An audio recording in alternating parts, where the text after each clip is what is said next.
वज़ीर-ए-आज़म शहबाज शरीफ का कहना है कि इमरान खान की ज़ुबान को रोकना होगा वरना मुल्क मज़ीद तक़सीम हो जाएगा।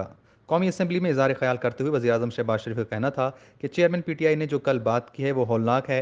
इमरान खान मुल्क में अवाम के ज़हनों में ज़हर खोल रहे हैं। अब ये ना खेलने और ना खेलने देंगे। अगर इसे नोटिस लेकर ना रोका गया तो फिर मुल्क मज़ीद तक़सीम दर तक़सीम हो जाएगा। आइन और कानून के मुताबिक इस ज़बान को रोकना होगा। वज़ीर-ए-आज़म ने कहा कि गुज़िश्ता रोज़ इमरान नियाज़ी ने नवाब सिराजुल दौला से गद्दारी वाली जो मिसाल हमारे कौमी इदारे के हवाले से दी वो खौफनाक है।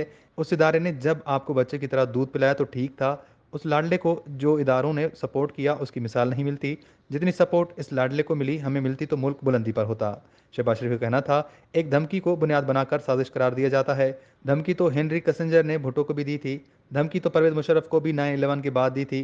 क्या ये सब साजिश थी? धमकी की तारीख बहुत लंबी है। धमकी से साजिश कहाँ से निकल आई? इससे कबल मुस्लिम लीग नून के पार्लिमानी पार्टी के इजलास में बात करते हुए वज़ीर-ए-आज़म शहबाज शरीफ का कहना था कि इत्तेहादियों के ताउन से मुल्क को तरक्की की राह पर गामज़न कर रहे हैं। हमें इत्तेहादी हुकूमत और हमें माजी को पीछे छोड़कर पाकिस्तान की रोशन मुस्तकबिल के लिए मिलकर काम करना है।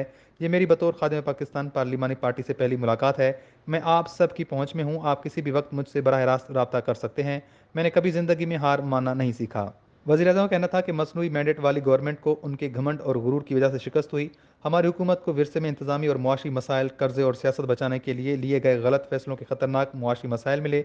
अगर गुज़िश्ता हुकूमत को अवाम का सही मानों में दर्द होता तो ये आटे, चीनी और अशियाए ज़रूरिया पर कमीशन खाने की बजाय अवाम को रिलीफ देती और उनकी कीमतों को कम करती।